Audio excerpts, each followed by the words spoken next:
Start करते हैं। Dear students, good evening to you all. Today we are going to start the topic Indian Constitution, भारतीय संविधान। आज हम लोग भारतीय संविधान टॉपिक पढ़ने वाले हैं। जैसा कि आप सभी जानते हैं, हम किसी भी टॉपिक का अध्ययन शुरू करते हैं या किसी व्यक्ति विशेष का अध्ययन शुरू करते हैं तो हम उस टॉपिक या उस व्यक्ति विशेष की ऐतिहासिक पृष्ठभूमि पर नज़र जरूर डालते हैं। ठीक उसी प्रकार आज हम लोग संविधान का अध्ययन करने से पहले हम संविधान की ऐतिहासिक पृष्ठभूमि पर जरूर नज़र डालेंगे। हम यह जानने का प्रयास करेंगे आज जो आपके सामने इतना खूबसूरत संविधान मिला हुआ है वह किन किन ऐतिहासिक चरणों से गुजर कर आज आपके सामने इस तरीके के खूबसूरत रूप में संविधान के रूप में आपके सामने मौजूद है। जब हम भारतीय संविधान को उसकी ऐतिहासिक पृष्ठभूमि की नज़रिए से पढ़ते हैं, इसको हम लोग दो कालखंड में बांट करके पढ़ते हैं। कौन कौन?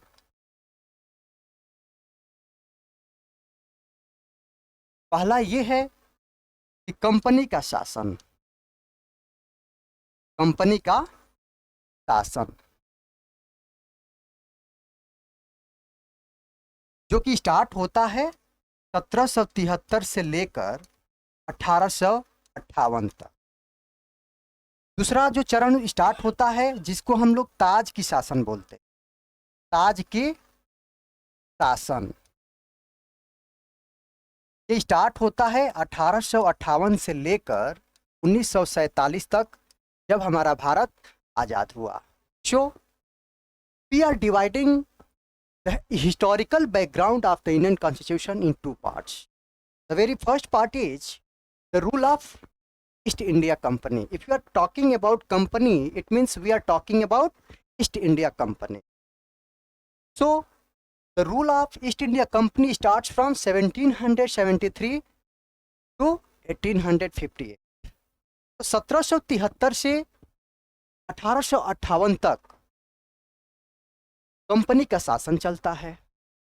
तो हम कंपनी के शासन को अलग पढ़ते हैं, और जब ताज का शासन, it means the rule of crown, और रूल ऑफ क्राउन के माध्यम से ब्रिटिश पार्लियामेंट का शासन स्टार्ट होता है भारत के संदर्भ में। हम we are talking about in context to India 1858 से 1947 when we got the freedom.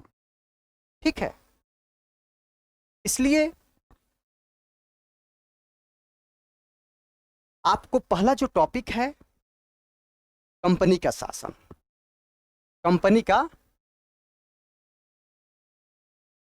शासन, कंपनी के शासन के अंतर्गत यानी कि during the rule of East India company ऐसे कौन कौन से नियम बने, ऐसे कौन कौन से एक्ट बने जिनका संबंध आपके भारतीय संविधान से है, उन सारे एक्ट्स को और उस एक्ट के जितने भी मेन प्रोविजंस हैं उन सारे प्रोविजंस को हम लोग बिंदुवार तरीके से पॉइंट वाइज पढ़ेंगे। तो कंपनी का शासन जब हम लोग शुरू करते हैं तो इसमें सबसे पहले आता है रेगुलेटिंग एक्ट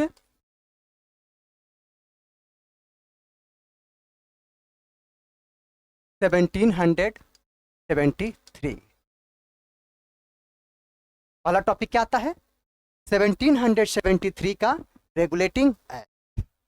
अब बात आती है कि रेगुलेटिंग एक्ट 1773 लाया क्यों गया, इसका उद्देश्य क्या था? इसका उद्देश्य इसके नाम में ही निहित है। जब हम बात करते हैं रेगुलेटिंग एक्ट 1773 की, तो इसमें एक शब्द लगा हुआ है रेगुलेटिंग, रेगुलेटिंग, जो कि बना है किससे? रेगुलेट से बना है। रेगुलेट, रेगुलेट का मतलब क्या होता है? नियंत्रित करना। क्या करना? नियंत्रित करना। अब ये उद्देश्य तो समझ में आ रहा है इसके नाम से कि नियंत्रित करने का प्रयास किया गया।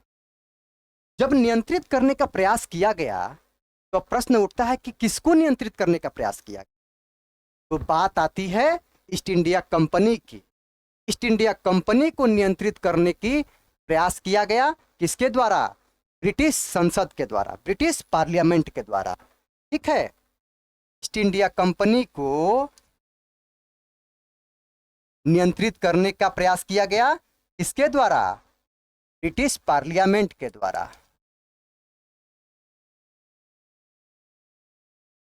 ब्रिटिश पार्लियामेंट के द्वारा। हम इसके नाम से ही समझने का प्रयास कर रहे हैं कि इसका उद्देश्य क्या था।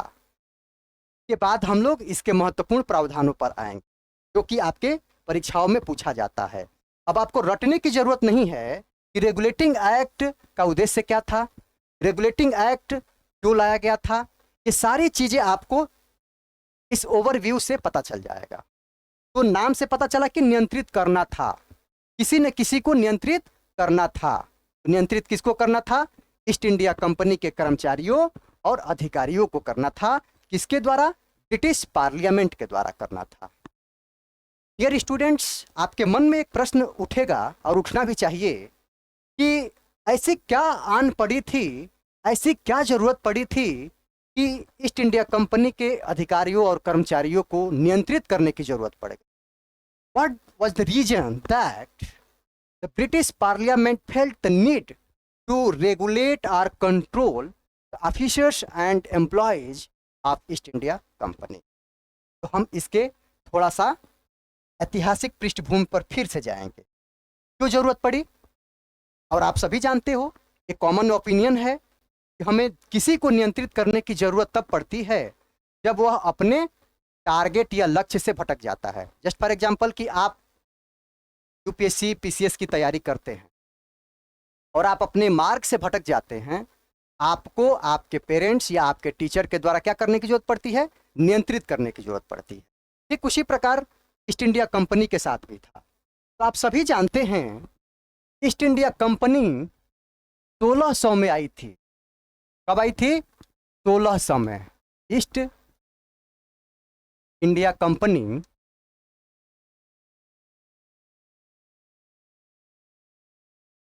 कब आई थी? 1600 में। तो 1600 में ब्रिटिश क्राउन की चार्टर एक्ट के तहत ईस्ट इंडिया कंपनी को भारत में व्यापार करने का अधिकार प्राप्त हुआ। ध्यान देना, 1600 में ईस्ट इंडिया कंपनी को ब्रिटिश क्राउन के चार्टर के माध्यम से भारत में व्यापार करने का अधिकार प्राप्त हुआ। तो ये किस उद्देश्य से आई थी? व्यापार करने के उद्देश्य। ध्यान देना, व्यापार करने के उद्देश्य से आपके भारत में आ गई। 1600 में व्यापार करने आई, व्यापार चलता रहा, लेकिन एक घटना घटती है 1665 में। अब इन ऐतिहासिक घटनाओं की चर्चा हम इसलिए कर रहे हैं क्योंकि इन ऐतिहासिक घटनाओं का संबंध ईस्ट इंडिया कंपनी के कार्य प्रणाली से है, वर्किंग कल्चर से है। हमें ये जानना है ईस्ट इंडिया कंपनी की कार्य प्रणाली को रेगुलेट करने की जरूरत ब्रिटिश पार्लियामेंट को क्यों पड़ी। हमें ये जानने की प्रयास करना है। 1665 में क्या हुआ था? आपने इतिहास में पढ़ा होगा, इलाहाबाद की संधि हुई थी। इलाहाबाद की संधि हुई थी किसके किसके बीच? बताओ। ईस्ट इंडिया कंपनी की तरफ से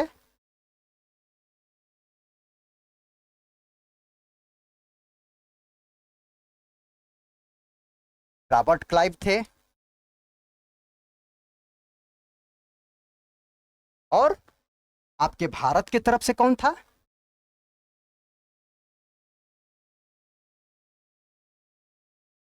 मुगल रूलर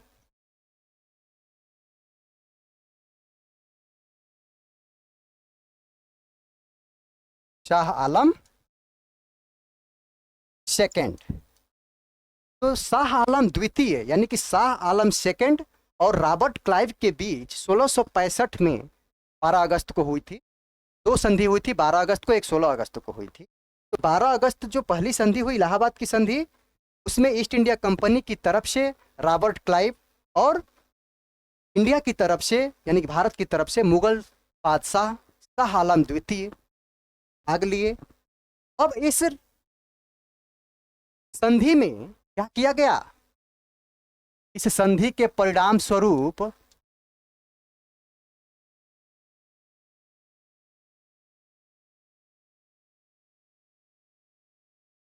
बंगाल, बिहार एवं उड़ीसा में ईस्ट इंडिया कंपनी को दीवानी अधिकार प्राप्त हो गया। ध्यान देना, यहीं से आपके टॉपिक स्टार्ट हो जाता है। दीवानी अधिकार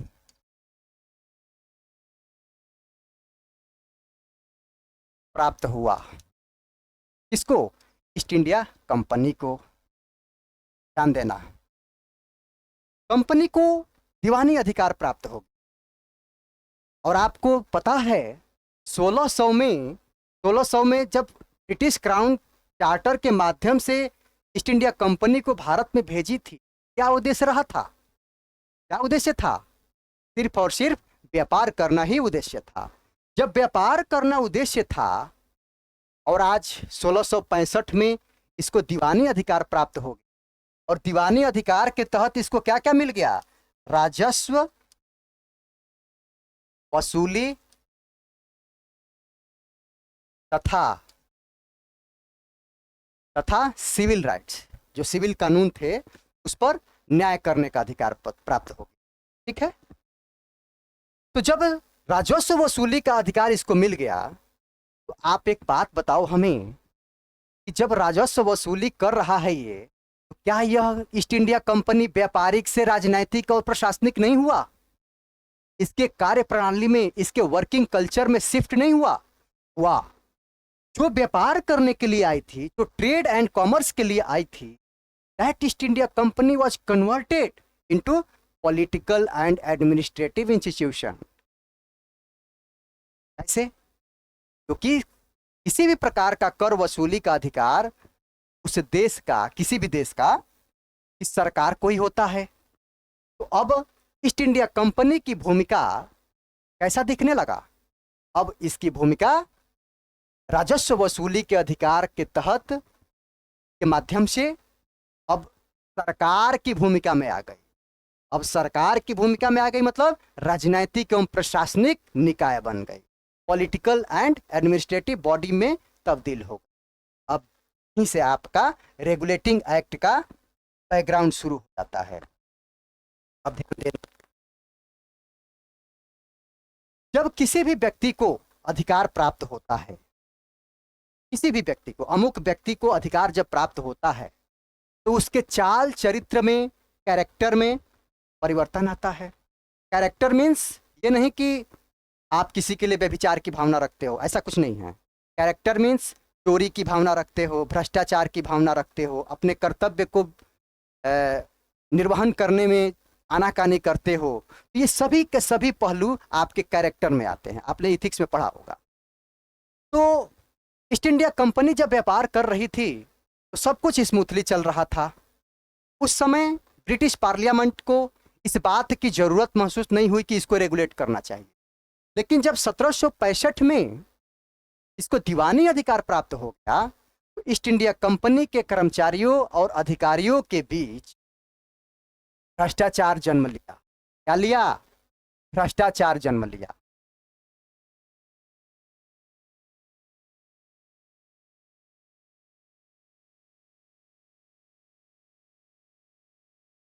इसमें ईस्ट इंडिया कंपनी के कर्मचारियों और अधिकारियों के, ठीक है। तो जब इनके अंदर भ्रष्टाचार जन्म हुआ, तो ब्रिटिश पार्लियामेंट इनको रेगुलेट करने के लिए, इनको नियंत्रित करने के लिए रेगुलेटिंग एक्ट ला दी।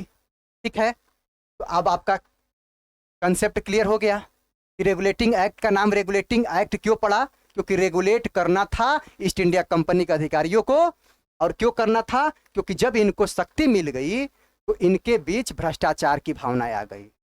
और एक स्टेटमेंट है जो कि यूपीएससी ने पूछ चुका है 4th पेपर में, अब्राहम लिंकन और गांधी जी का स्टेटमेंट है, दोनों लोगों का है। Every person can withstand in his difficult condition. Every person can withstand in his difficult condition, but if you want to judge his character, give him the power. अर्थात हर एक व्यक्ति अपनी कठिन परिस्थितियों में खड़ा रह सकता है, यानी कि हर एक चुनौती का सामना कर सकता है, लेकिन जब आप उसके चरित्र का आकलन करना चाहते हैं तो आप उसको शक्ति दे दीजिए। इसी पर कमेंट करने के लिए आया था, यूपीएससी ने पूछा था, तो वो स्टेटमेंट यहां भी सटीक बैठता है। ईस्ट इंडिया कंपनी के पास जब दीवानी अधिकार नहीं था तो सब कुछ स्मूथली चल रहा था, लेकिन जैसे ही उसके पास दीवानी अधिकार प्राप्त हो गया तो उसके अधिकारियों और कर्मचारियों के बीच क्या आ गया? भ्रष्टाचार की भावना आ गया। जब भ्रष्टाचार की भावना आ गया, ब्रिटिश पार्लियामेंट को महसूस हुआ कि इनको रेगुलेट करना चाहिए। ठीक है, तो एक तो ये हो गया उस उद्देश्य। दूसरा जो उद्देश्य था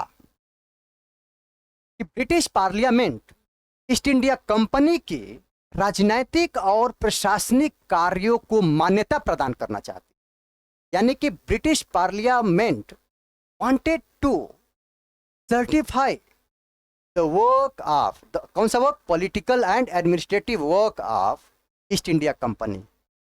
कैसे? जो व्यापार करने आई थी 1765 के इलाहाबाद की संधि के माध्यम से दीवानी अधिकार प्राप्त कर ली, तो कर वसूली का अधिकार, टैक्सेशन का अधिकार प्राप्त कर ली, तो उसकी कार्य प्रणाली, वर्किंग स्टाइल क्या बन गया?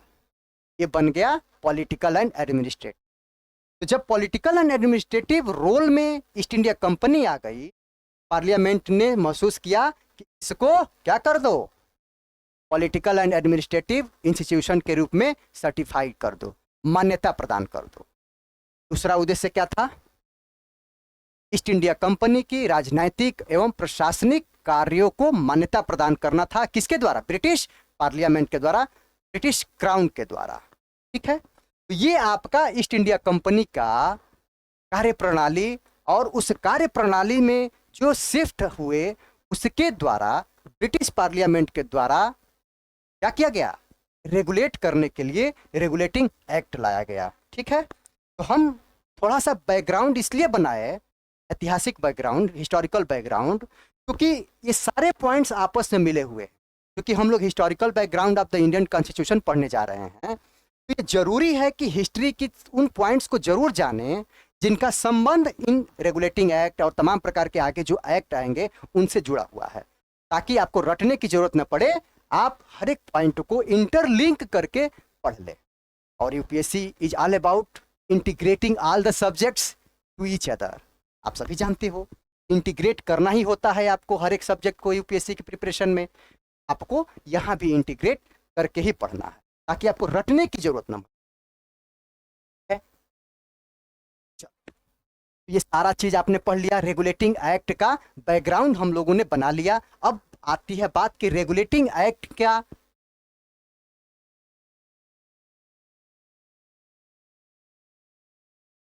रेगुलेटिंग एक्ट 1773 का इंपॉर्टेंट प्रोविजंस क्या थे?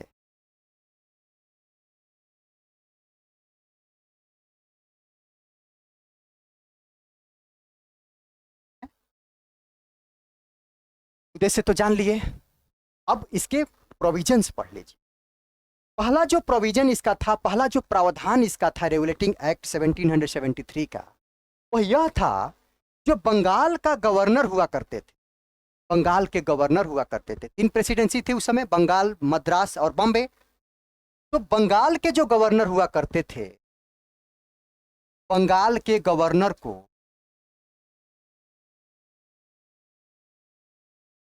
बंगाल का गवर्नर जनरल बना दिया, गवर्नर जनरल बना दिया। क्या बनाया गया? गवर्नर जनरल बना दिया।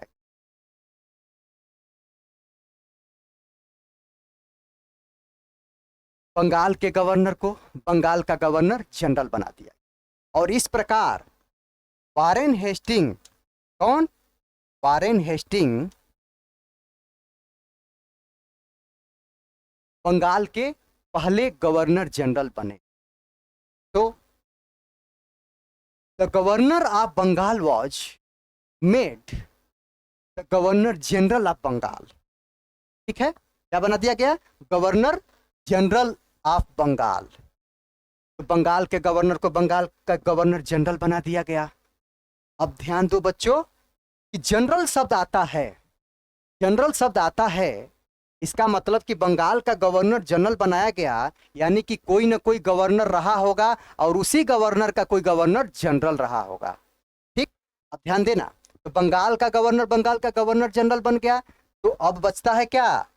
मद्रास और बॉम्बे के जो गवर्नर थे उनको बंगाल के गवर्नर जनरल के अधीन कर दिया गया। ठीक इसीलिए बंगाल के गवर्नर का पद नाम को क्या कर दिया गया? बंगाल का गवर्नर जनरल कर दिया गया। क्यों किया गया? क्योंकि बंगाल के गवर्नर जनरल के अधीन ही करना था किसको? बॉम्बे और मद्रास प्रेसिडेंसी के गवर्नर को। आई बात समझ में? तभी इसका नाम का क्या किया गया? रूपांतरण किया गया। The office of Bengal governor was converted into the governor general of Bengal. ठीक है, Warren Hasting became the first governor general of Bengal. Okay, तो बॉम्बे, मद्रास प्रेसिडेंसी को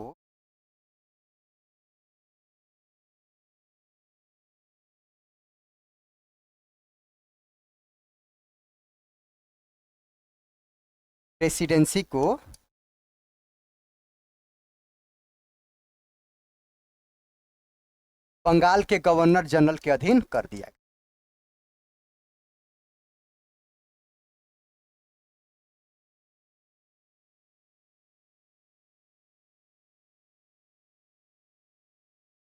अधीन कर दिया गया है। अब बात आती है कि बंगाल के गवर्नर जनरल के अधीन तो बॉम्बे मद्रास प्रेसिडेंसी के गवर्नर को कर दिए आप। अब अगला प्रावधान क्या है? अगला प्रावधान ये है कि बंगाल के गवर्नर जनरल को सहयोग एवं परामर्श देने के लिए, सहयोग एवं परामर्श देने के लिए एक कार्यकारिणी परिषद का गठन किया गया। क्या किया गया?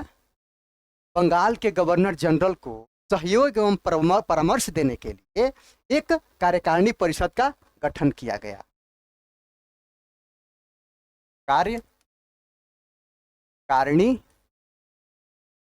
परिषद का गठन किया गया। इसके लिए to aid and advise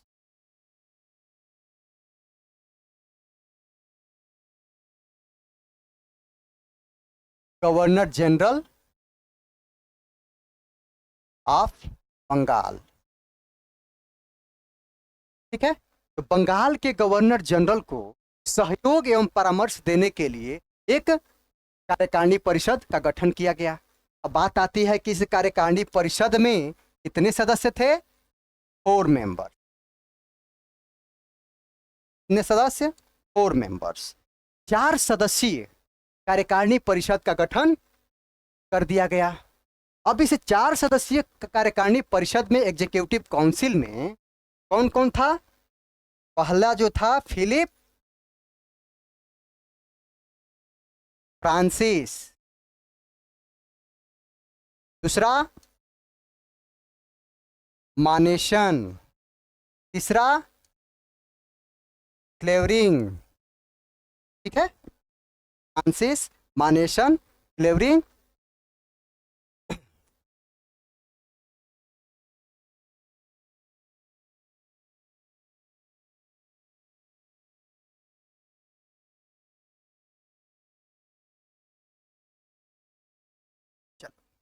Philip Francis, मानेशन, क्लेवरिंग और जो अगला जो आपका वो है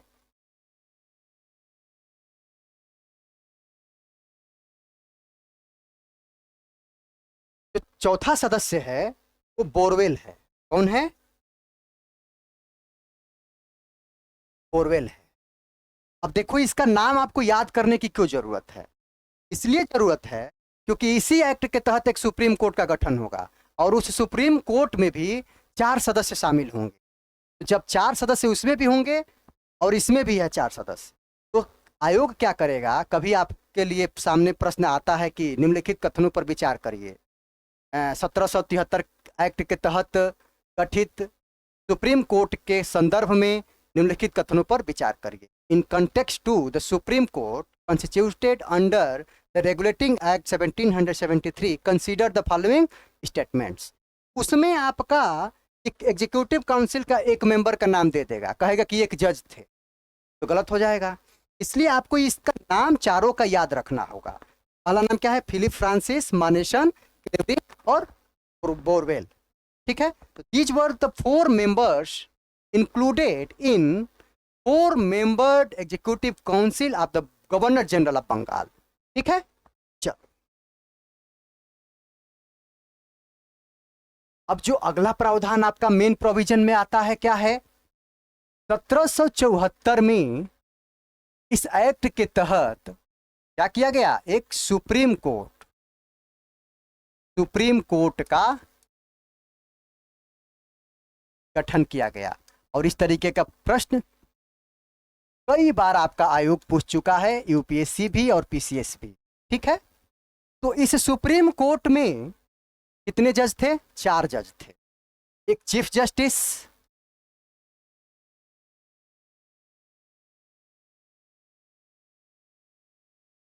और 3 अदर जजेज।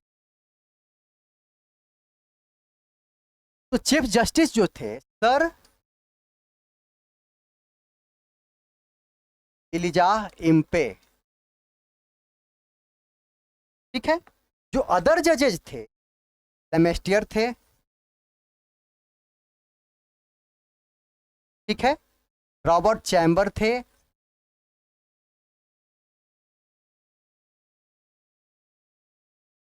जॉन हाइड थे। ठीक है, कितने हो गए? 3 और एक ये 4। तो sir Elijah Impey, Lemaistre, Robert Chamber, John Hyde. अब देखो कंफ्यूज नहीं होना है एग्जीक्यूटिव काउंसिल वाले से और आपके सुप्रीम कोर्ट वाले जजेस से। कैसे याद रखना है? आपने देखा होगा चैम्बर शब्द का इस्तेमाल सामान्यतः हम लोग कोर्ट में करते हैं, कोर्ट में ही करते हैं। चैम्बर कोर्ट में ही होता है। चैम्बर तो क्लियर हो गया कि कोर्ट से संबंधित है, यानी कि सुप्रीम कोर्ट का जज था वो। तो एग्जीक्यूटिव काउंसिल में आप इसको कंफ्यूज नहीं हो पाओगे। ठीक है, सर इलिजाह इम्पे को याद रखना।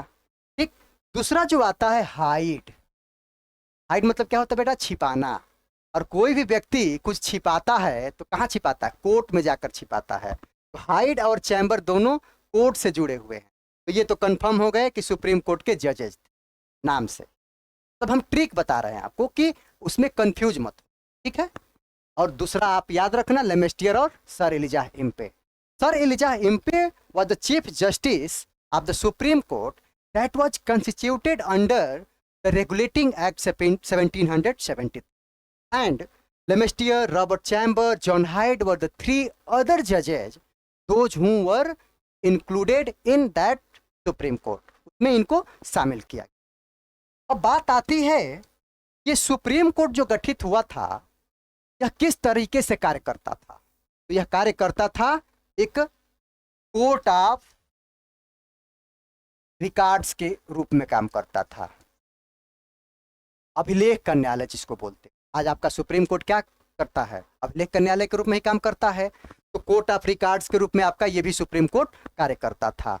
अब कोर्ट ऑफ रिकॉर्ड्स का मतलब क्या है हम सुप्रीम कोर्ट वाला टॉपिक में और बेहतर तरीके से बताएंगे, लेकिन आज जान लो कि कोर्ट ऑफ रिकॉर्ड्स यानी अभिलेख का न्यायालय का मतलब ये हुआ कि जो न्यायालय निर्णय देगा उस निर्णय का प्रयोग अन्य न्यायालय अपने किसी भी वाद विवाद में करेंगे, किसी भी केस में करेंगे, उदाहरण के रूप में, साक्ष्य के रूप में। तो उसी को हम कहते हैं कोर्ट ऑफ रिकॉर्ड्स। और इनके निर्णयों को हम रिकॉर्ड करके रखते हैं अभिलेख के रूप में, और इसको हम लोग साक्ष्य के रूप में किसी हाई कोर्ट के द्वारा, किसी लोअर कोर्ट के द्वारा कि माननीय सुप्रीम कोर्ट ने इस अमुक केस में ऐसा निर्णय दिया है, उसी हिसाब से हम इसमें निर्णय देते हैं। इस तरीके का आप लोग सुने भी होंगे। तो इसी को कहते हैं अभिलेख न्यायालय। उसके द्वारा दिए गए सारे निर्णयों को, सारे ऑर्डर्स को हम अभिलेख के रूप में, रिकॉर्ड के रूप में संरक्षित कर लेते हैं। ठीक है, चलो। तो कोर्ट ऑफ रिकॉर्ड्स के रूप में कार्य करता था। अब बात आती है, जब सुप्रीम कोर्ट कोई निर्णय देगा और हम उसके निर्णय से संतुष्ट नहीं होंगे तो कहाँ जाएंगे? कहाँ जाएंगे? यहाँ भी एक दरवाजा था, एक ऑप्शन था कि जब आप सुप्रीम कोर्ट के डिसीजन से, निर्णय से आप सहमत नहीं हैं तो you can go to privy council. आप इसके निर्णय के खिलाफ कहाँ जा सकते थे? प्रीवी काउंसिल जा सकते। ठीक है, ये रहा आपका सुप्रीम कोर्ट का स्ट्रक्चर, जो सुप्रीम कोर्ट 1773 रेगुलेटिंग एक्ट के तहत 1774 में कलकत्ता में गठित किया गया था। कहाँ पर? कलकत्ता में। तो आपसे यूपीएससी किसी भी तरीके से प्रश्न पूछ सकती है कि सुप्रीम कोर्ट कहाँ था जो 1773 के तहत 1774 में बना था। वो 74 में बना था, तो कहाँ बना था? कलकत्ता में बना था। उसका चीफ जस्टिस कौन था? उसमें अन्य जजेज कौन थे? और वह किस रूप में कार्य करता था? तो कोर्ट ऑफ रिकॉर्ड्स के रूप में। उसके निर्णय के खिलाफ आप कहाँ चैलेंज करते थे? तो प्रीवी काउंसिल में करते थे। ठीक है, जो अगला महत्वपूर्ण प्रावधान है 1773 का रेगुलेटिंग एक्ट का, वह यह था, ईस्ट इंडिया कंपनी के अधिकारियों और कर्मचारियों को, ईस्ट इंडिया कंपनी के अधिकारियों एवं कर्मचारियों को निजी व्यापार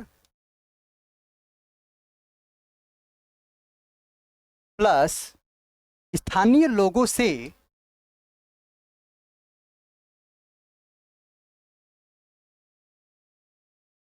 उपहार लेने पर प्रतिबंध लगा दिया गया। ध्यान देना बच्चों, प्रतिबंध लगा दिया गया।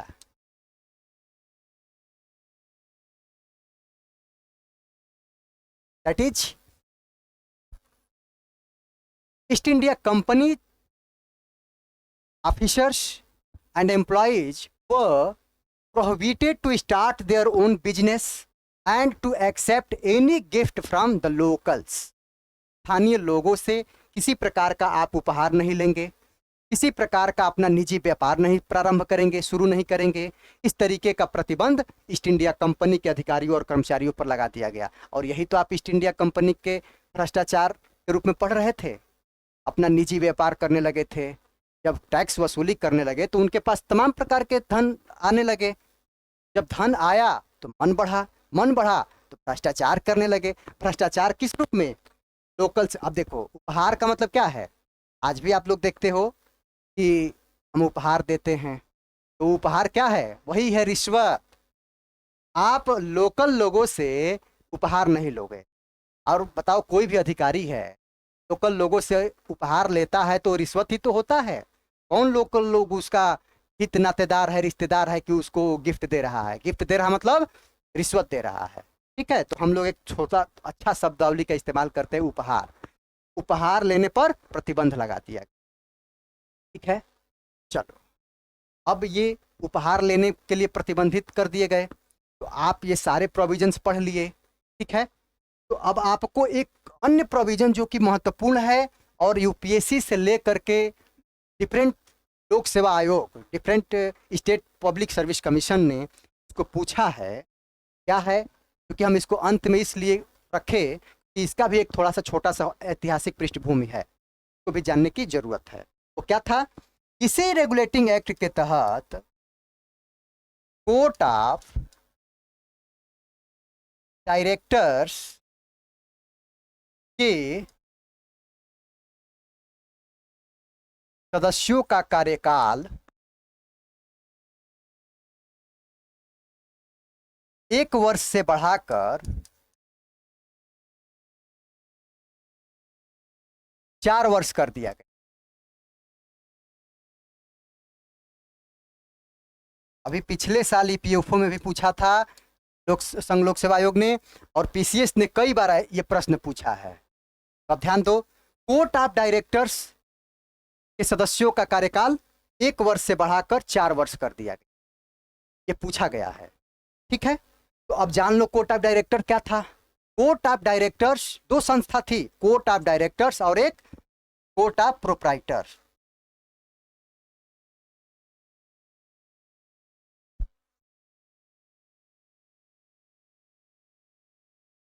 ठीक है, तो कोर्ट ऑफ डायरेक्टर्स में पहले से ही कितने सदस्य थे? 24 सदस्य थे। तो ये 24 सदस्य कोर्ट ऑफ डायरेक्टर्स के जो थे, यही कंपनी के क्या थे? कार्यपालिका थे, एग्जीक्यूटिव थे। यही कंपनी के सब कुछ करता धरता थे। और इनका चुनाव कैसे होता था? कोर्ट ऑफ डायरेक्टर्स के माध्यम से। तो कोर्ट ऑफ डायरेक्ट प्रोप्राइटर्स जो मिल करके कोर्ट ऑफ डायरेक्टर्स के सदस्यों का चुनाव करते थे, और कोर्ट ऑफ डायरेक्टर्स के सदस्य जब चुन लिए जाते थे तो उन्हीं में से एक प्रेसिडेंट और एक वाइस प्रेसिडेंट चुना जाता था। ठीक है, तो कोर्ट ऑफ डायरेक्टर्स का जो प्रेसिडेंट चुना जाता था, वही प्रेसिडेंट कंपनी का चीफ एग्जीक्यूटिव ऑफिसर सीईओ होता था। ठीक है, तो कोर्ट ऑफ डायरेक्टर्स का सदस्य कैसे चुने जाएंगे? कोर्ट ऑफ प्रोप्राइटर्स के द्वारा, स्वामित्व दल के द्वारा, तो हिंदी में बोलेंगे। कोर्ट ऑफ डायरेक्टर्स को निदेशक मंडल तो निदेशक मंडल के सदस्य कोर्ट ऑफ प्रोप्राइटर्स के द्वारा चुने जाएंगे। अब जब सदस्य 24 चुन लिए जाएंगे तो उन्हीं 24 में से उन्हीं लोगों के द्वारा एक अध्यक्ष और एक उपाध्यक्ष चुना जाएगा। जो अध्यक्ष होगा यानी कि प्रेसिडेंट होगा, वही कंपनी का चीफ एग्जीक्यूटिव ऑफिसर होगा। तो आपको ध्यान देना है, क्या आपके एग्जामिनेशन पॉइंट ऑफ व्यू से क्या इंपॉर्टेंट है, तो उसमें सदस्यों की संख्या कितनी थी? 24 थी, कोर्ट ऑफ डायरेक्टर्स। अब कोर्ट ऑफ डायरेक्टर्स का कार्यकाल कितना? 1 वर्ष से बढ़ाकर 4 वर्ष कर, ये आपको याद रखना। ये रहा है आपका रेगुलेटिंग एक्ट 1773 का महत्वपूर्ण प्रावधान, और इससे बाहर आपकी किसी परीक्षा में न पूछा गया है न आगे पूछा जाएगा। ठीक है, चलो अब दूसरा जो प्रावधान आता है वो आता है अमेंडमेंट एक्ट।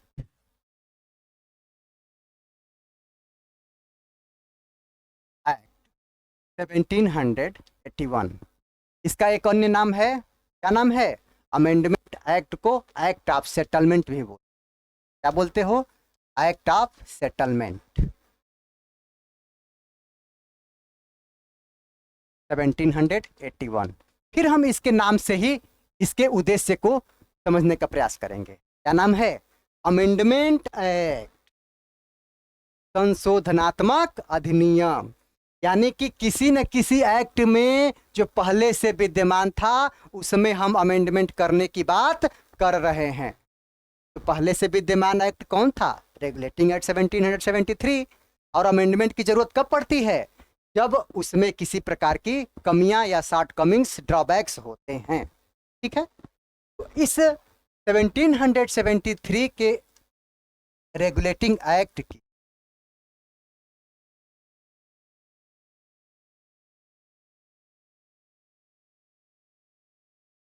कमियों को दूर करने के लिए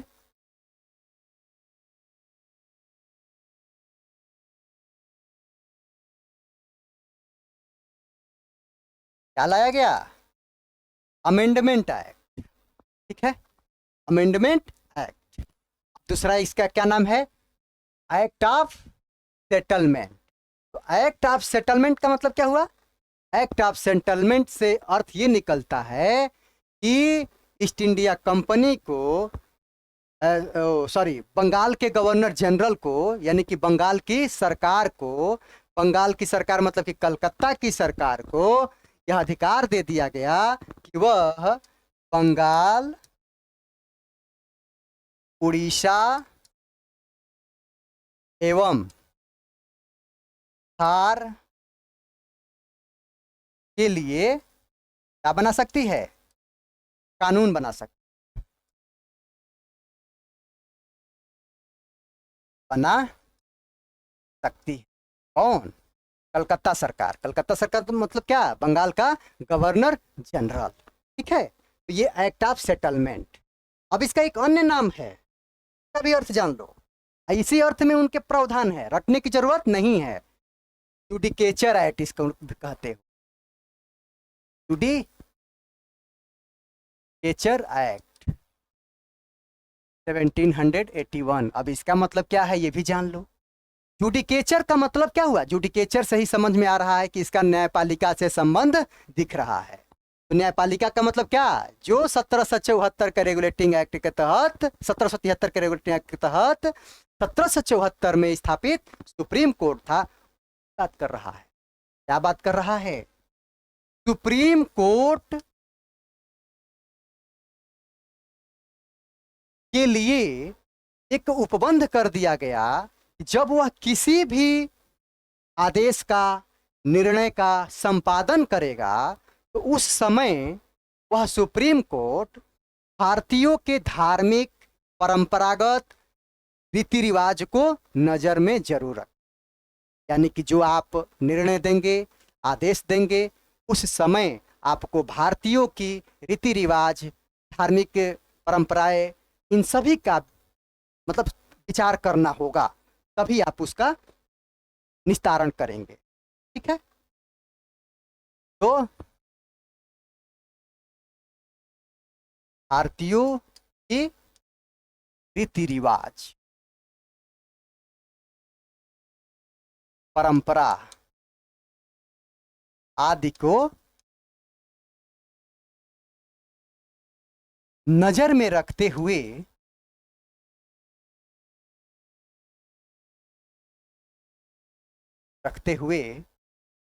आदेश एवं निर्णय का संपादन किया जाएगा।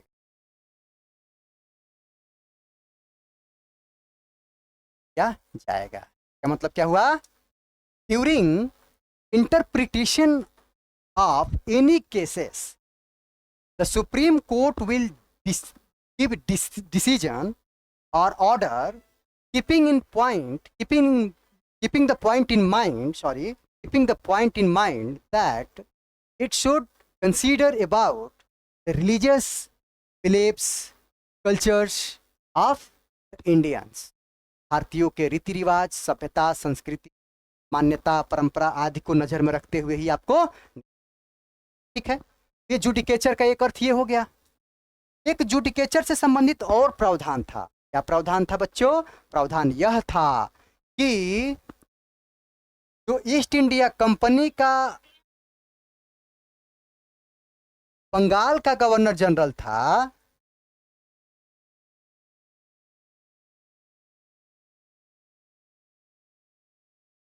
और उसकी जो एग्जीक्यूटिव काउंसिल थी 4 सदस्यीय,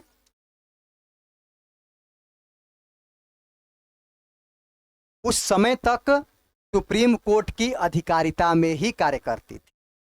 यानी कि जो ईस्ट इंडिया कंपनी की जो बंगाल का गवर्नर जनरल था, और बंगाल का गवर्नर जनरल की जो एग्जीक्यूटिव काउंसिल थी, वह एग्जीक्यूटिव काउंसिल उस समय तक सुप्रीम कोर्ट की अधिकारिता में कार्य करती थी। इसका मतलब ये हुआ कि जो बंगाल के गवर्नर जनरल की एग्जीक्यूटिव काउंसिल थी, वह कोई भी कानून पारित करती थी तो उसको सुप्रीम कोर्ट में पंजीकृत कराना अनिवार्य था। तो इस प्रकार इस एक्ट से, जुडिकेचर एक्ट से, एक्ट ऑफ सेटलमेंट से, अमेंडमेंट एक्ट से यह प्रावधान किया गया कि अब एग्जीक्यूटिव काउंसिल जो बंगाल के गवर्नर जनरल की है, उसको इससे मुक्त कर दिया गया। यानी कि सुप्रीम कोर्ट की अधिकारिता से एग्जीक्यूटिव काउंसिल को मुक्त कर दिया गया। यानी कि वह अपने निर्णयों को, कानूनों को सुप्रीम कोर्ट में अब क्या करेगी, पंजीकृत नहीं कराएगी।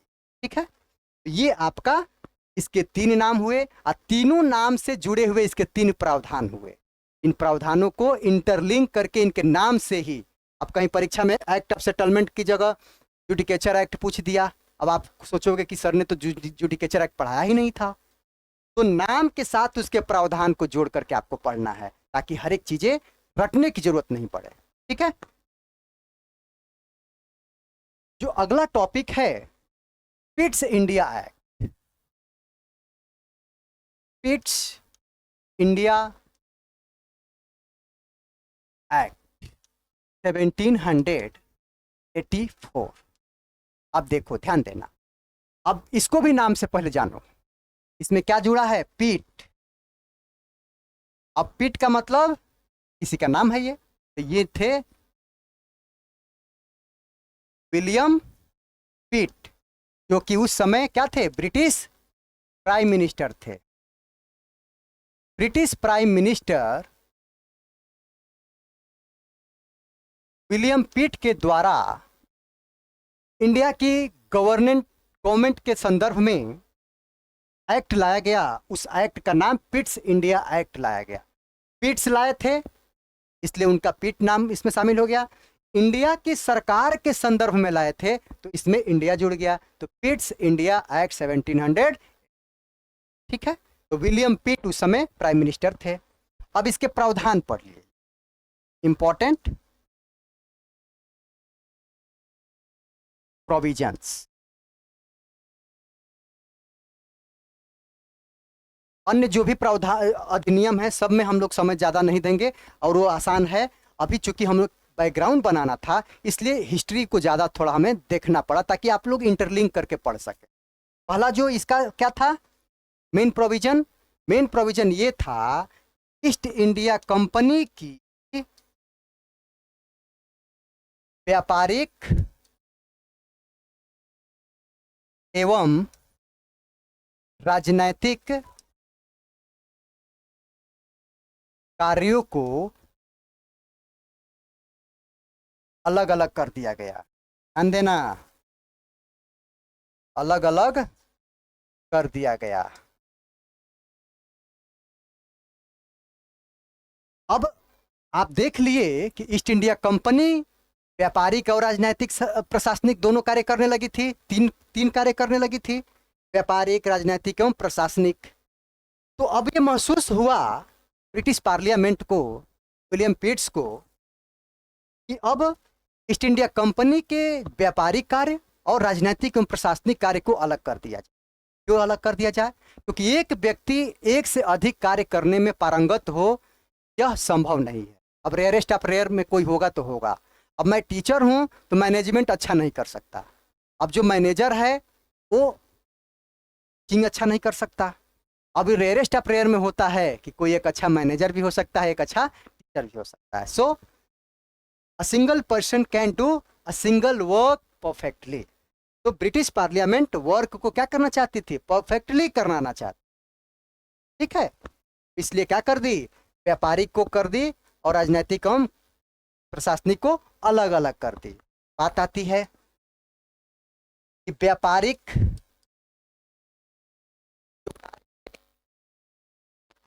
उसकी देखरेख कौन करेगा, राजनीतिक कार्यों का देखरेख कौन करेगा।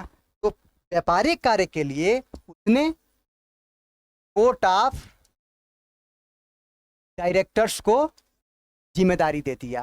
पहले से ही कोर्ट ऑफ डायरेक्टर्स था जिसमें कितने सदस्य थे, 24। अब लेकिन आपको ध्यान देने की जरूरत है कि राजनैतिक कार्य का क्या किया जाएगा। तो राजनैतिक कार्य को कराने की जिम्मेदारी, राजनैतिक कार्य की देखरेख की जिम्मेदारी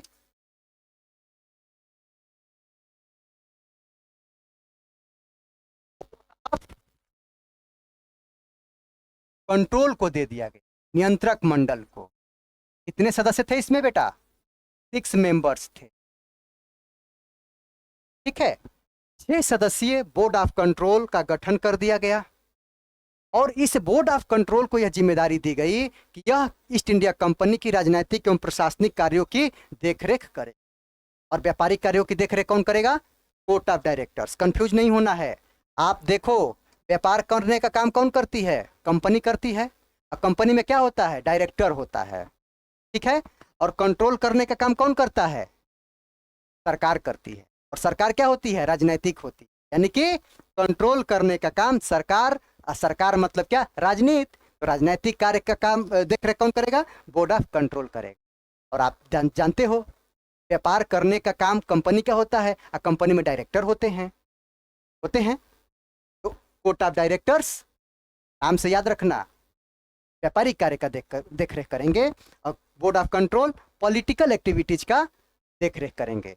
तो political activities of the East India company will be supervised by a 6-member board, and that board was board of control. Okay, अब कार्य तो अलग अलग करा दिए, अब अलग अलग कार्य करा दिए, अलग अलग संस्थाओं को जिम्मेदारी भी दे दिए, ये जिम्मेदारी ले लो और इसकी देखरेख करो। अगला प्रावधान क्या आएगा? अगला प्रावधान ये है कि जो बंगाल के गवर्नर जनरल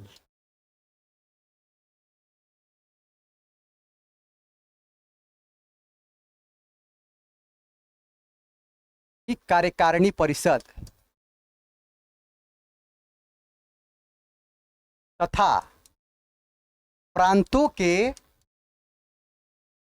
गवर्नर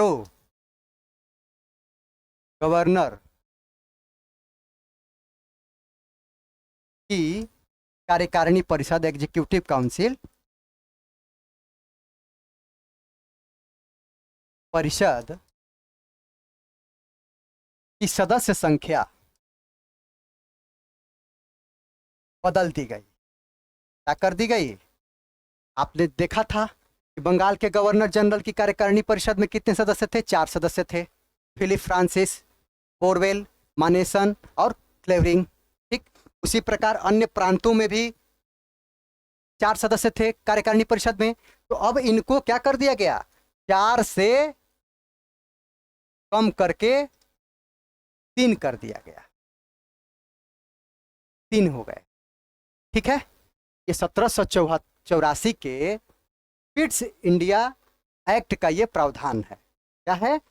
बंगाल के गवर्नर जनरल और प्रांतों के गवर्नरों की कार्यकारिणी परिषद की सदस्यों की संख्या क्या कर दिया गया? 4 से घटा करके 3 कर दिया गया, और कंपनी के जो व्यापारिक कार्य थे, राजनीतिक कार्य थे, प्रशासनिक कार्य थे, अलग अलग कर दिए गए। ठीक है, चलो अब बात आती है चार्टर एक्ट 1793। अब देखो, आपको चार्टर एक्ट 1793 के मुख्य प्रावधानों को पढ़ना है। अब चार्टर एक्ट 1793 के मुख्य प्रावधान में हिस्ट्री में बहुत सारे हो सकते हैं, लेकिन जो आपके पॉलिटी से जुड़े हुए हैं वो सिर्फ 2 हैं। कौन कौन है? कि बोर्ड ऑफ कंट्रोल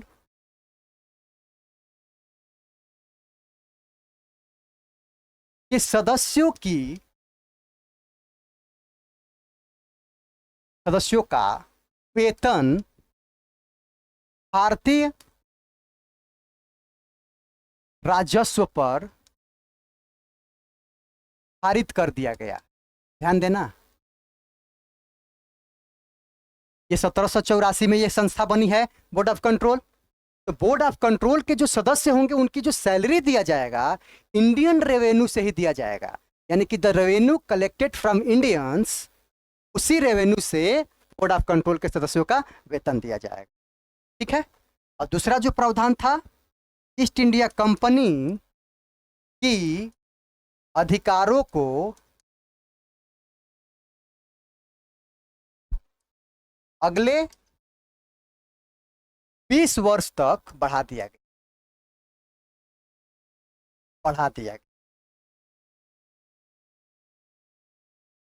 अब ये 20 वर्ष कब जाएगा, पूरा होगा बेटा? ये 20 वर्ष चला जाएगा 1813। ठीक है, इस वर्ष तक बढ़ा दिया गया, यानी कि 1813। तो चार्टर एक्ट 1813 है ही, पढ़ो अब 20 साल बाद। चार्टर एक्ट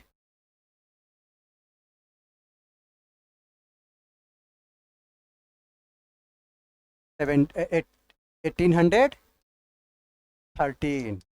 देखो इसमें क्या है, कंपनी के अधिकार को 20 साल के लिए बढ़ाया गया, 1813 तक किया गया। यानी कि 1813 में आते आते कंपनी के अधिकारों में कुछ परिवर्तन देखने को मिलेगा। क्यों? क्योंकि इसकी सुगबुगाहट 1793 के चार्टर एक्ट में भी मिल चुका था। तो क्या हुआ, अब यहां पर कंपनी कि व्यापारिक एकाधिकार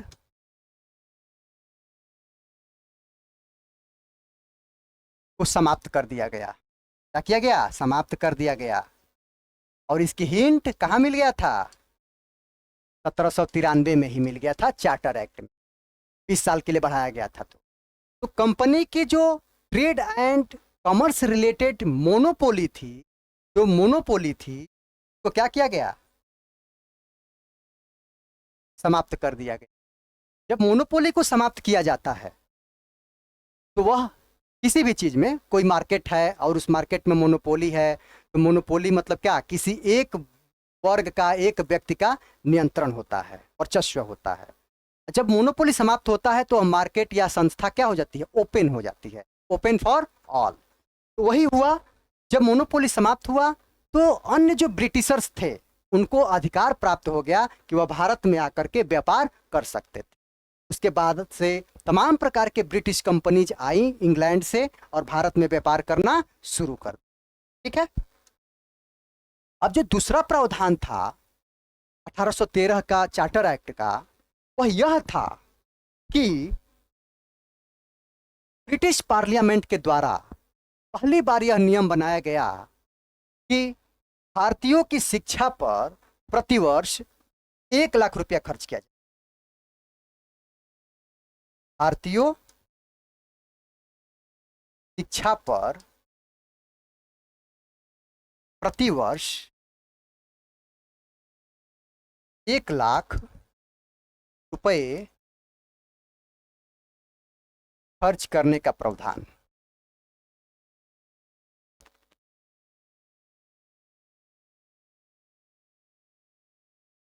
प्रावधान ध्यान देना, कई बार ये प्रश्न पूछा है आपसे कि according to which act the provision for 1 lakh expenditure on the education of the Indians was made. क्या होगा? आपका 1813 का चार्टर, इसका आंसर होगा। ठीक है। इसी के तहत भारतीयों की शिक्षा पर प्रतिवर्ष 1 लाख रुपया खर्च करने का प्रावधान किया गया। इसकी शिक्षा पर भारतीयों। ठीक। एक अन्य जो महत्वपूर्ण प्रावधान किया गया इसके तहत ईसाई मिशनरियों को भारत में अपना धर्म का प्रचार करने की अनुमति दे दिया गया। ईसाई मिशनरी को धर्म प्रचार का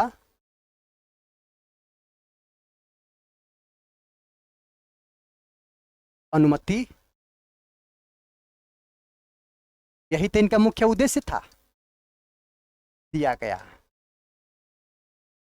कहां पर? भारत में। कहां पर? भारत में। अर्थात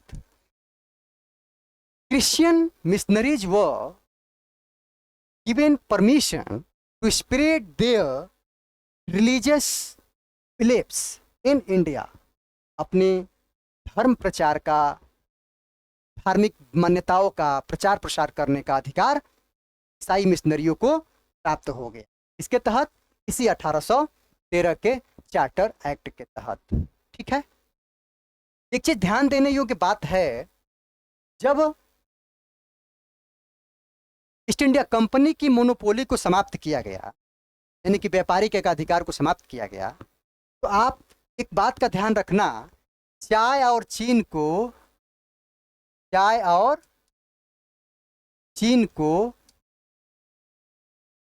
छोड़कर ही मोनोपोली को समाप्त किया गया था। इसका मतलब क्या हुआ? जब हम पढ़ा रहे थे चाय और चीन, तो एक लड़का बोला कि सर चाय और चीनी होना चाहिए, ये गलती से आप चाय और चीन कर दिए हैं क्या? कंफ्यूज न होना। चाय का मतलब कि चाय से संबंधित व्यापार करने की जो मोनोपोली है ईस्ट इंडिया कंपनी को, यह बरकरार रहेगी।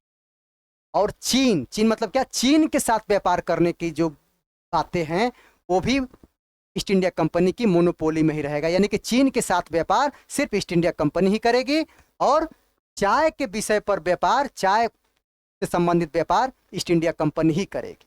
ठीक है। इसका मतलब ये मोनोपोली तो समाप्त हुई, लेकिन ये चाय और चीन को आई बात समझ में।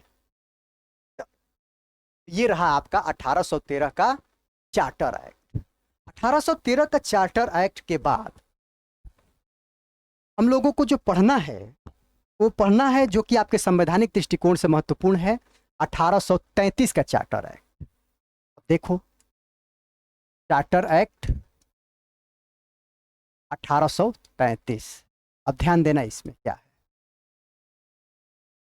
1833 का चार्टर एक्ट का बहुत महत्वपूर्ण योगदान है आपके भारत के संविधान में। कैसे है कि 1833 के चार्टर एक्ट के द्वारा जो बंगाल के गवर्नर जनरल थे, ध्यान देना, बंगाल के गवर्नर जनरल थे, उनको संपूर्ण भारत का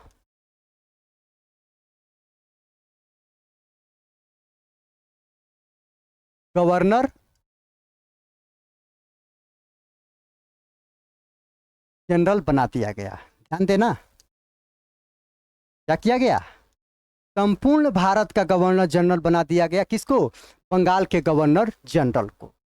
जब बंगाल के गवर्नर जनरल को संपूर्ण भारत का गवर्नर जनरल बना दिया गया तो बात आती है कि मद्रास और बॉम्बे प्रेसिडेंसी के गवर्नर का क्या हुआ। तो मद्रास एवं बॉम्बे प्रेसिडेंसी के गवर्नर की जो लेजिस्लेटिव पावर था, विधायी शक्तियां थी, उसको वापस ले लिया गया। क्या किया गया? बॉम्बे एवं मद्रास प्रेसिडेंसियों की विधायी शक्तियां, लेजिस्लेटिव पावर,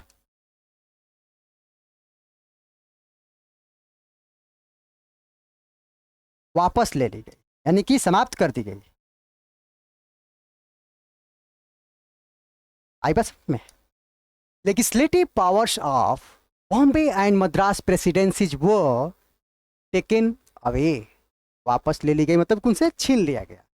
यानी कि Bombay and Madras presidencies can not legislate any law on any subject. All such duties will be fulfilled by the Governor General of India under the Act of Charter Act 1833। ठीक है, तो बंगाल का गवर्नर जनरल को क्या बना दिया गया? संपूर्ण भारत का गवर्नर जनरल।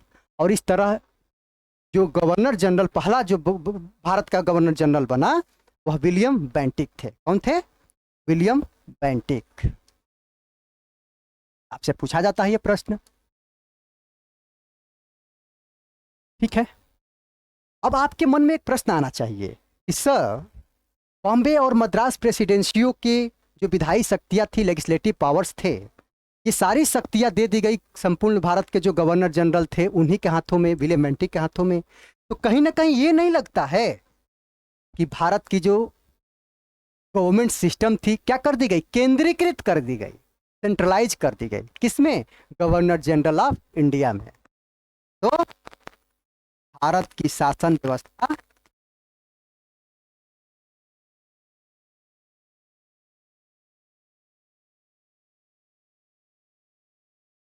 को केंद्रीकृत कर दिया गया,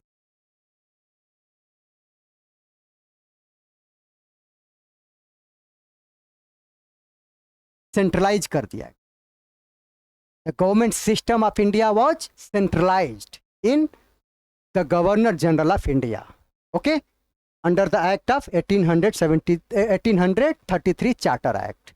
ओके, चलो, अब तो ये हुआ कि आप भारत की शासन व्यवस्था को आपने क्या कर दिया? केंद्रीकृत कर दिया। अब जो दूसरा प्रावधान है वह क्या प्रावधान था बच्चों? वह यह प्रावधान था कि ईस्ट इंडिया कंपनी की समस्त व्यापारिक शक्तियों को क्या कर दिया गया? समाप्त कर दिया गया।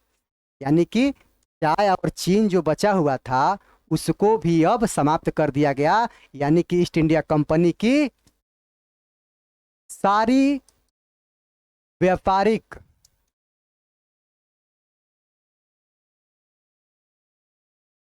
गतिविधियों को समाप्त कर दिया गया।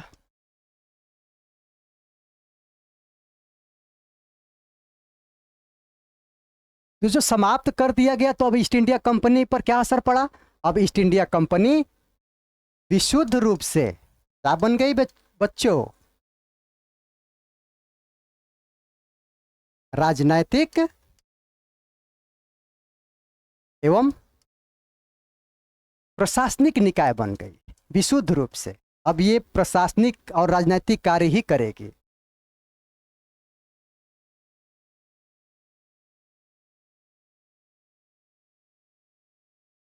East India company became purely political and administrative body when its all of the trade and commerce related activities were ended up under the act of Charter Act 1833। अब देखो ये मिशन मोड पर थे। 1813 में सभी ब्रिटिशर्स के लिए open कर दिए, मोनोपोली को हटा दिए। तो उस समय 1813 से 1833 के बीच में, यानी कि 20 सालों में कई सारी ईस्ट इंडिया कंपनी अंग्रेज के नेतृत्व में इंग्लैंड से आई होंगी, वो व्यापारिक कार्य को संभाल ली होंगी। अब ये जो पहले से ईस्ट इंडिया कंपनी मजबूत हो गई है और इसको प्रशासनिक और राजनीतिक कार्यों को संपादित करने का अनुभव प्राप्त हो गया था, इसको विशुद्ध रूप से राजनीतिक और प्रशासनिक निकाय में बदल दिया गया। अब यहाँ से अब गुलामी और मजबूत करने का प्रयास किया गया 1833 के बाद से। लेकिन 1833 के बाद से भारत में भारतीयों की क्रांति, भारतीयों के स्वतंत्रता आंदोलन इतना हावी हो गया, इसमें विश्व युद्ध भी बाद में आया, प्रथम विश्व युद्ध भी आया, 1857 की क्रांति भी आई। ये सारी घटनाएं मिल करके इनके मंसूबे पर पानी फेरता है। हालांकि आपको इतिहास में जाना नहीं है, आपको यहाँ सीमित रहना है, ठीक है। तो विशुद्ध रूप से क्या बन गई? राजनीतिक एवं प्रशासनिक निकाय बन गई। अब यानी कि यह नियम बनाने का काम करेगी, ठीक है। चलो, अब नियम बनाने का काम करेगी ये कौन? 1833 के चार्टर एक्ट के तहत ईस्ट इंडिया कंपनी। ओके, अब जो अगला प्रावधान किया गया, अब चूंकि नियम बनाएगी, ये विधि बनाएगी, तो अब विधि बनाएगी तो विधिक सदस्य की जरूरत होगी। तो विधिक सदस्य की जरूरत पड़ेगी, तो विधिक सदस्य को एग्जीक्यूटिव काउंसिल में शामिल कर लिया। तो क्या किया? जो गवर्नर जनरल की एग्जीक्यूटिव काउंसिल थी,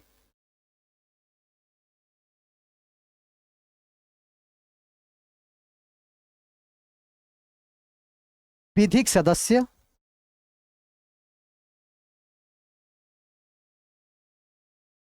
को शामिल किया गया, शामिल किया गया लीगल मेंबर को। यानी कि ऐसा व्यक्ति जो लीगल एक्सपर्ट होगा, वह एग्जीक्यूटिव काउंसिल में गवर्नर जनरल की शामिल होगा। उसे मतदान देने का अधिकार नहीं होगा, यानी कि मत देने का अधिकार उसको नहीं होगा, वह पूर्ण सदस्य भी नहीं होगा, ठीक है। पूर्णकालिक सदस्य नहीं होगा, लेकिन उसकी उपस्थिति उसमें होगी, ठीक है। अब अगला जो प्रावधान किया गया, विधि आयोग का गठन किया गया।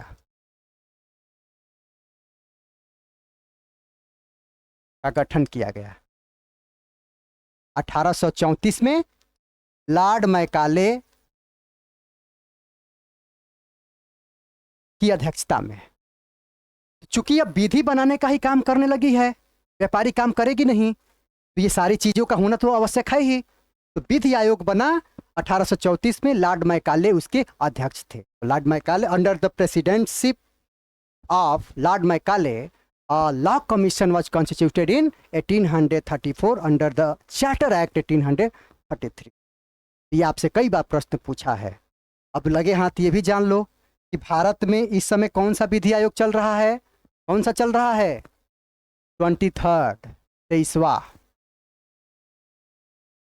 23वां विधि आयोग चल रहा है। और इसके अध्यक्ष कौन है? Justice VP Sinha. याद रखने के लिए करंट वारंट में भी आपको पूछ सकता है। और ये सितंबर 2024 की घटना है, आपने पढ़ा भी होगा। तो 23वां विधि आयोग चल रहा है। तो ये परंपरा 1834 से ही चल रही है विधि आयोग की। आज़ाद भारत में MC तलवाड़ के अध्यक्षता में बनी भी थी। ठीक है, तो ये सारी चीज़ें आपको जानना होगा। वर्तमान में जस्टिस BP सिन्हा जी हैं और 2027 तक इसका कार्यकाल है इस विधि आयोग का। ठीक, तो विधि आयोग भी बन गया लॉर्ड मैकाले साहब की अध्यक्षता में।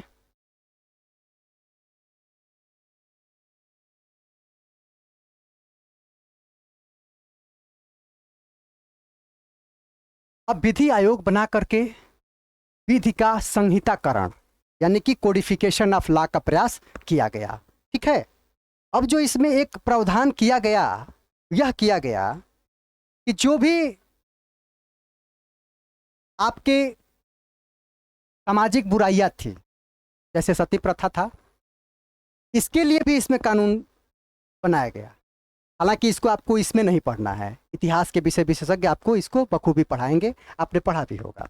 ठीक है, तो ये आपका 1833 का जो चार्टर एक्ट है, इसका महत्वपूर्ण प्रावधान था। तो पहला प्रावधान क्या था कि बंगाल का गवर्नर जनरल संपूर्ण भारत का गवर्नर जनरल बना, उसको सहयोग करने के लिए जो एग्जीक्यूटिव काउंसिल थी, उसमें जो विधि सदस्य थे नहीं, अब हैं, उसको शामिल कर लिया गया।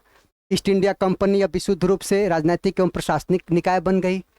अब उसमें राजनीतिक कार्य ही किए जाएंगे, विधि बनाए जाएंगे। तो विधि आयोग बन गया, लॉर्ड मैकाले अध्यक्ष थे, और आपका क्या किया गया, विधिक सदस्य को शामिल किया गया। ठीक है, तो ये रहा आपका 1833 का चार्टर एक्ट। अब जो अगला एक्ट आता है वो आता है 1853 का चार्टर एक्ट। ध्यान देना, 1853 का चार्टर एक्ट अपनी तरह का अंतिम चार्टर एक्ट था, क्योंकि 1853 चार्टर एक्ट के तहत 1858 तक शासन होगा, और इसी 1853 और 1858 के बीच में आपकी 1857 की क्रांति होगी, और 1857 की क्रांति के बाद ब्रिटिशर्स की सच्चाई पूरे वैश्विक स्तर पे आ जाएगा, और वहाँ से भंडाफोड़ होगा। ब्रिटिश पार्लियामेंट का पूरा ध्यान जाएगा वहाँ, और ब्रिटिश पार्लियामेंट भारत की शासन को अपने हाथों में ले लेगी। 1858 के बाद से हम लोग भारत शासन अधिनियम 1858 पढ़ने लगेंगे, और वहीं से ताज का शासन शुरू हो जाएगा और ईस्ट इंडिया कंपनी का शासन समाप्त हो जाएगा। तो ईस्ट इंडिया कंपनी के शासन के अंतर्गत जो चार्टर एक्ट 1853 है, यह अपनी तरह का अंतिम चार्टर एक्ट है। देखो इसका पहला प्रावधान, आप 1833 में पढ़े कि व्यापारिक कार्य समाप्त करके राजनैतिक एवं प्रशासनिक कार्य दे दिए गए। ठीक है, किसको, ईस्ट इंडिया कंपनी को। तो अब क्या किया गया, ईस्ट इंडिया कंपनी की राजनैतिक प्लस प्रशासनिक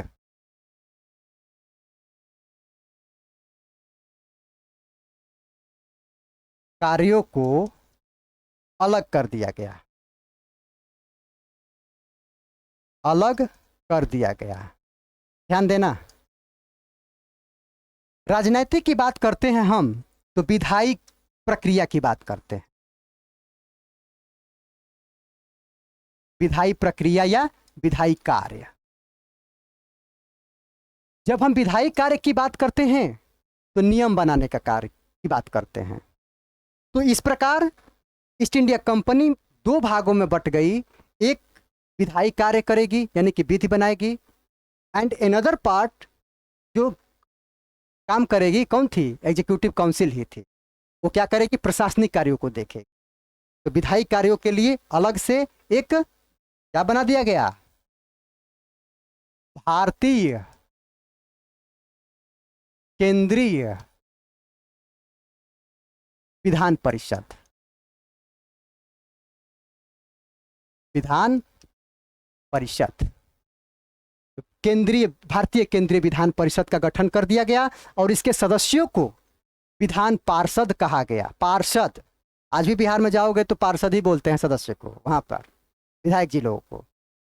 तो ये विधान पार्षद हैं, है ना। तो विधान पार्षद नाम दिया गया जो पदाधिकारी थे, और संस्था का नाम भारतीय केंद्रीय विधान परिषद। इसमें 6 सदस्यों को शामिल किया गया। कितने, 6 सदस्य, यानी कि 6 सदस्यीय भारतीय केंद्रीय विधान परिषद का गठन किया गया, जिसका काम विधि निर्माण करना था, और प्रशासनिक कार्य एग्जीक्यूटिव काउंसिल ही देखेंगे। ठीक है, तो ये अलग अलग हो गए, विधायी कार्य और प्रशासनिक कार्य। ओके, अब साथ ही साथ एक और महत्वपूर्ण जो प्रावधान बनाया गया, वो प्रावधान यह था कि जो इसमें 6 सदस्य होंगे बच्चों, इस 6 सदस्य में से 4 सदस्य प्रांतों से लिए जाएंगे, प्रांतों से, यानी कि बंगाल, मद्रास और बॉम्बे तथा आगरा, इन 4 प्रांतों से एक एक सदस्य होंगे इन 6 सदस्यों में से। ठीक है, तो जब हम 4 सदस्य प्रांतों से ले रहे हैं, यानी कि हम क्या कह रहे हैं, स्थानीय प्रतिनिधित्व की बात कर रहे हैं, स्थानीय प्रतिनिधित्व। स्थानीय प्रतिनिधित्व को सुनिश्चित किया गया 1853 के चार्टर एक्ट के तहत। क्यों? क्योंकि बंगाल, मद्रास, बॉम्बे और आगरा जो प्रांत थे, प्रोविंसेस थे, इनमें से भी एक एक सदस्य शामिल किए गए भारतीय केंद्रीय विधान परिषद में, ऑल इंडिया लेजिस्लेटिव काउंसिल में। तो इससे लोकल रिप्रेजेंटेशन को एश्योर किया गया, सुनिश्चित किया गया। ठीक है, तो ये आपका 1853 का, जब हम चार्टर एक्ट पढ़ते हैं और राजनीतिक प्रशासनिक कार्यों को अलग करते हैं, तो इस तरीके के बदलाव आपको मिलते हैं। एक बदलाव आपको मिला क्या, कोर्ट ऑफ डायरेक्टर्स का। कोर्ट ऑफ डायरेक्टर्स, जो कोर्ट ऑफ डायरेक्टर्स में पहले 24 सदस्य थे बच्चों, अब उसको कम करके क्या कर दिया गया, 18 कर दिया गया।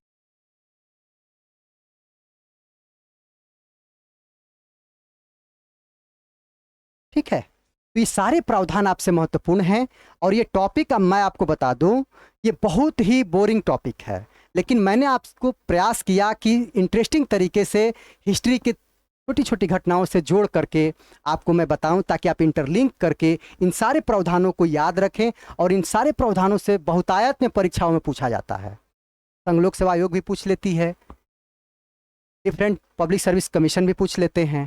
ठीक है, तो इस तरीके से आपको पढ़ना है। और ये अपने तरह का चार्टर एक्ट अंतिम था, और यहाँ पर ईस्ट इंडिया कंपनी का शासन समाप्त होता है। आगे हम लोग 1858 में आ जाएंगे, जहाँ से हम लोग भारत शासन अधिनियम 1858 का अध्ययन करेंगे, और आगे हम लोग नेक्स्ट डे इस क्लास को कंटिन्यू करेंगे। Thank you so much, thank you to you all.